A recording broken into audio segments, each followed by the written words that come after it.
Well, the day has finally arrived. We're heading to the Channel Tunnel. It's the start of our 4-week touring holiday in our motorhome. It's a long drive from Devon up to Folkestone, so Sue and I set off early-ish in the morning with our pre-booked Eurotunnel shuttle ticket valid for the late afternoon stroke early evening. The 5-hour drive up was pretty uneventful but tiring. Next time I think we'll build an overnight stop into the journey somewhere halfway. So why the tunnel when we've got ferries to France much closer to home in Plymouth? Well, we've not used the tunnel before. Second, when we get to France we're heading east before going south. And third, Sue had built up quite a lot of Tesco club card points that when converted to tunnel vouchers proved to be quite a big saving. I've sped up the sat-nav footage here so you don't have to sit through every minute of a journey through the terminal and customs. To be honest, everything went incredibly smoothly, almost a little too smoothly for my liking. At the French passport control, the officer didn't even look up at us. He was busy chatting to his colleague, simply held out his hand for our passports, stamped them, handed them back and carried on with his conversation. Not a word was said to us and he never even made eye contact. I suppose it was a good time to travel. It was late on Wednesday afternoon at the beginning of June, and the terminal seemed surprisingly quiet. As you can see, the train is incredibly long. We were loaded quite near the front, and I don't think there were many vehicles behind us, but it wasn't long before we were beginning our journey beneath the English Channel towards France. About 20 minutes later, daylight appeared at the other end of the tunnel, and we rode off the train into Calais. From that moment on, there was just one important thing to remember: stay on the right-hand side of the road. So we've arrived in France.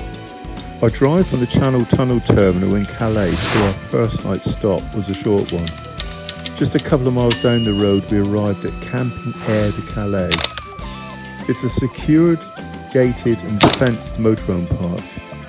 It certainly wasn't the prettiest campsite we'd stayed at, but it served its purpose perfectly for our first night in France. Once we'd parked up and got ourselves settled, we decided to head out for a walk, take a look at the beach and hopefully find something to eat. The beach was certainly bracing. The wind was blowing an absolute hoolie, so we didn't linger for long. Our search for food wasn't much more successful either.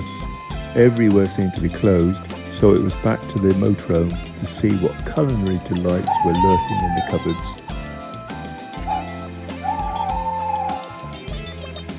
The next morning, our first full day in France, we set off early to find the nearest free mobile phone shop, which was located in the huge Cité Europe shopping mall. We needed a data SIM card for our Wi-Fi router and decided to go with the free service as we'd used them on a previous trip to France when the service had been excellent. With a little help from ChatGPT, we soon had the SIM card sorted. With the SIM card in hand, we headed back to the van. That's when the fun really started, the first of what certainly wouldn't be the last near disaster of the trip. To activate the SIM card, I first had to put it into my smartphone, complete the setup procedure, then transfer it into the router. Easy peasy. What could possibly go wrong? Well, quite a lot as it turned out.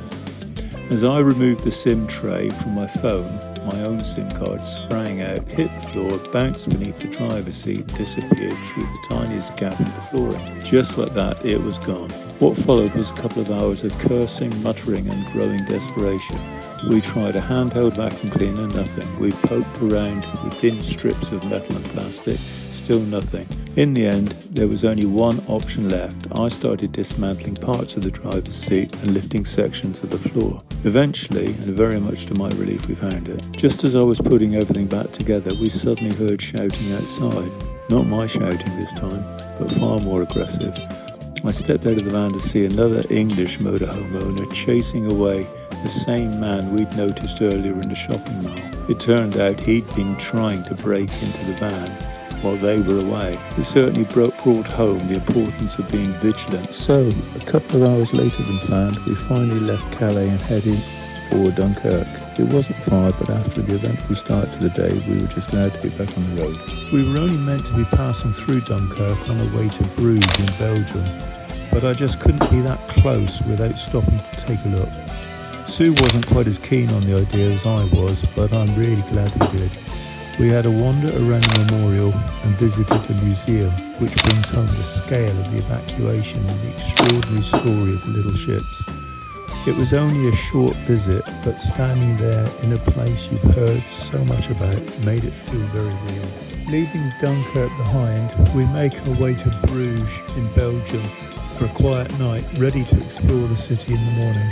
Join us in the next video as we explore the medieval streets of Bruges by bicycle, before heading south towards Luxembourg with a stop at Waterloo along the way.